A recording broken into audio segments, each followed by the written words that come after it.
sketches from memory, Nathaniel Hawthorne. It was now the middle of September.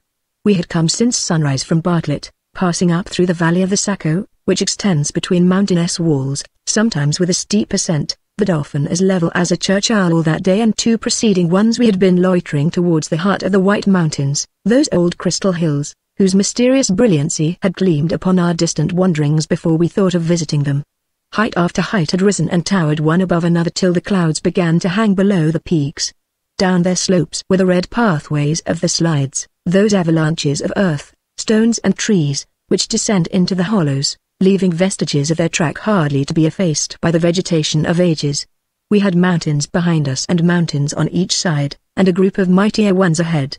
Still our road went up along the Saco, right towards the center of that group, as if to climb above the clouds in its passage to the farther region. In old times the settlers used to be astounded by the inroads of the northern Indians coming down upon them from this mountain rampart through some defile known only to themselves.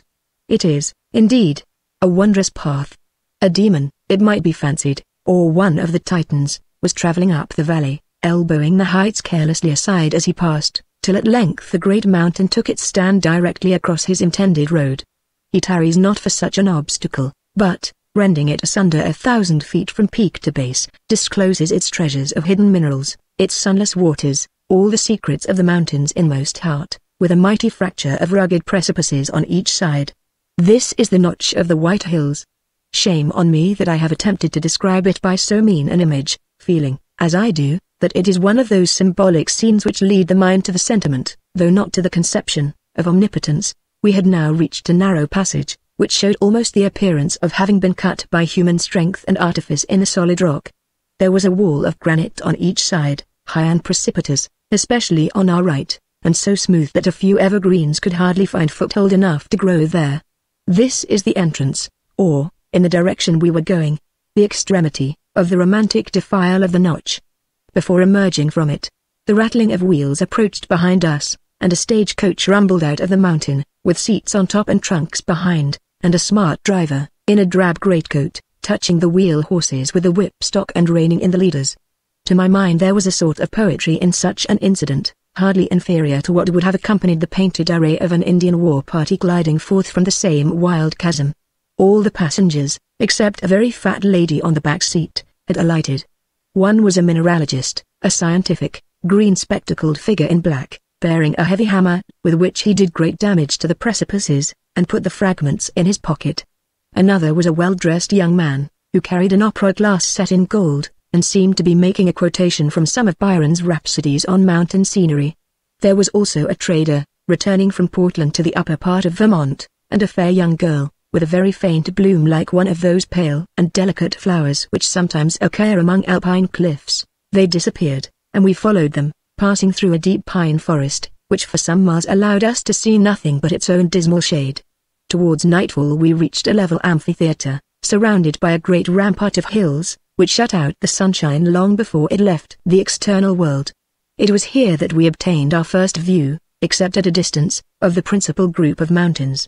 They are majestic, and even awful, when contemplated in a proper mood, yet, by their breadth of base and the long ridges which support them, give the idea of immense bulk rather than of towering height.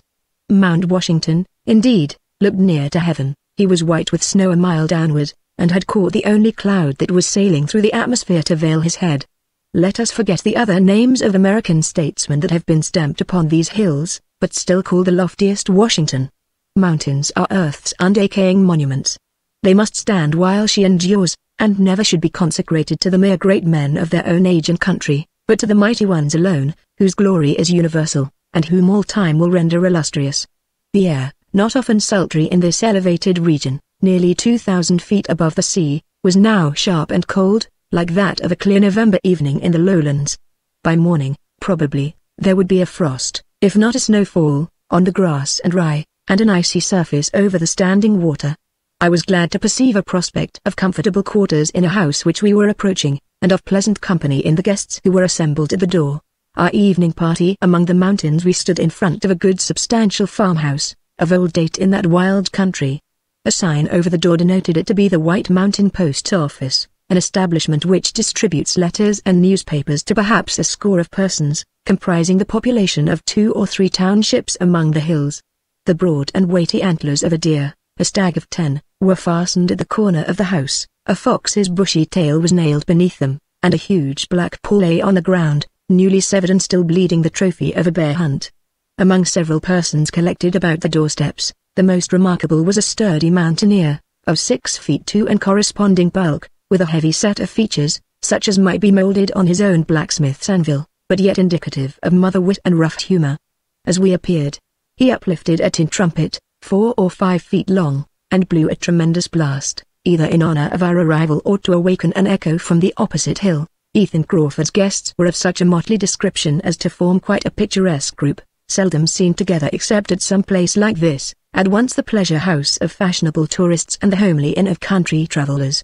Among the company at the door were the mineralogist and the owner of the gold opera glass whom we had encountered in the Notch, 2 Georgian gentlemen, who had chilled their southern blood that morning on the top of Mount Washington, a physician and his wife from Conway, a trader of Burlington, and an old squire of the Green Mountains, and 2 young married couples, all the way from Massachusetts, on the matrimonial jaunt. Besides these strangers, the rugged county of Coos, in which we were, was represented by half a dozen woodcutters, who had slain a bear in the forest and smitten off his paw.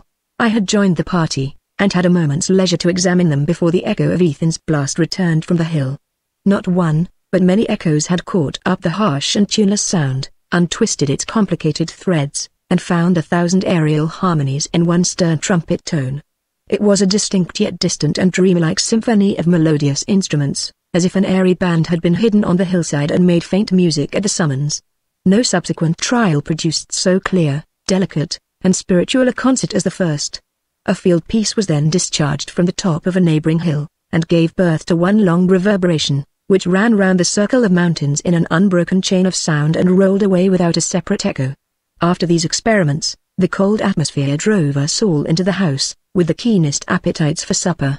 It did one's heart good to see the great fires that were kindled in the parlour and barroom, especially the latter, where the fireplace was built of rough stone, and might have contained the trunk of an old tree for a backlog.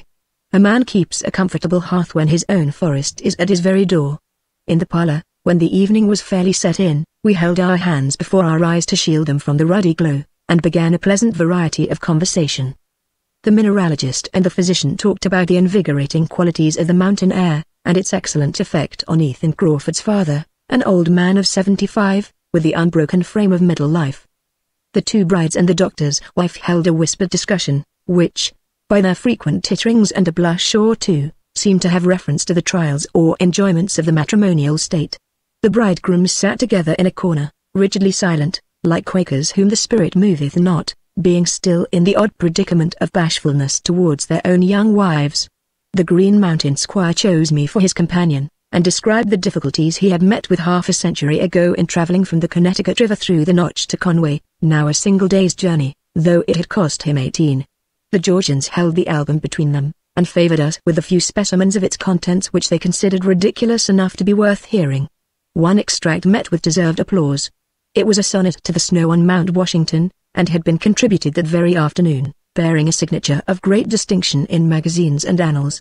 The lines were elegant and full of fancy, but too remote from familiar sentiment, and cold as their subject, resembling those curious specimens of crystallized vapor which I observed next day on the mountain top.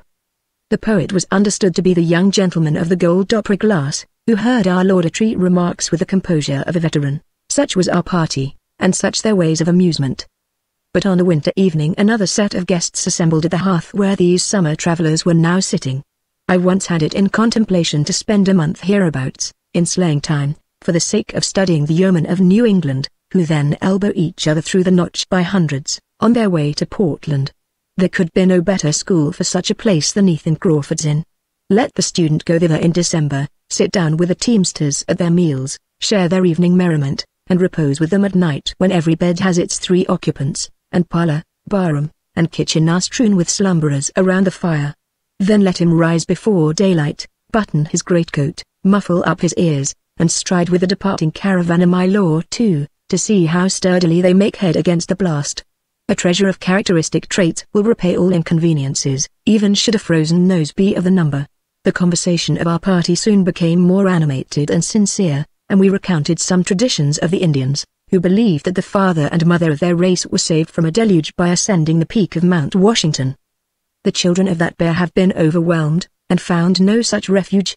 In the mythology of the savage, these mountains were afterwards considered sacred and inaccessible, full of unearthly wonders, illuminated at lofty heights by the blaze of precious stones, and inhabited by deities, who sometimes shrouded themselves in the snowstorm and came down on the lower world.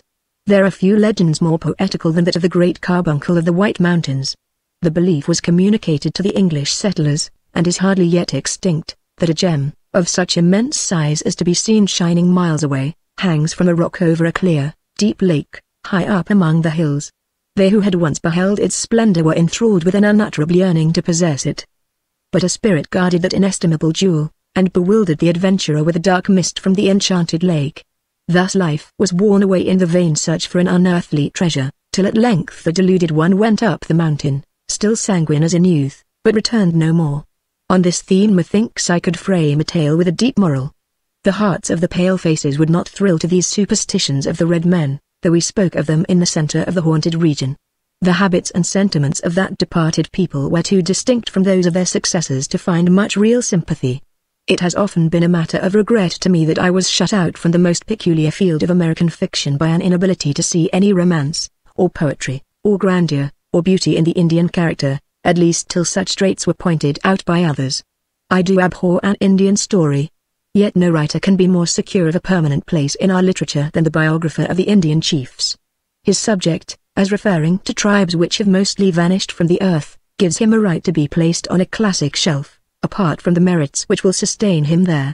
I made inquiries whether, in his researches about these parts, our mineralogist had found the 3 silver hills which an Indian sachem sold to an Englishman nearly 200 years ago, and the treasure of which the posterity of the purchaser have been looking for ever since. But the man of science had ransacked every hill along the Saco, and knew nothing of these prodigious piles of wealth. By this time, as usual with men on the eve of great adventure, we had prolonged our session deep into the night, considering how early we were to set out on our 6 miles ride to the foot of Mount Washington. There was now a general breaking up. I scrutinized the faces of the 2 bridegrooms, and saw but little probability of their leaving the bosom of earthly bliss, in the first week of the honeymoon and at the frosty hour of 3, to climb above the clouds, nor when I felt how sharp the wind was as it rushed through a broken pane and eddied between the chinks of my unplastered chamber, did I anticipate much alacrity on my own part, though we were to seek for the Great Carbuncle.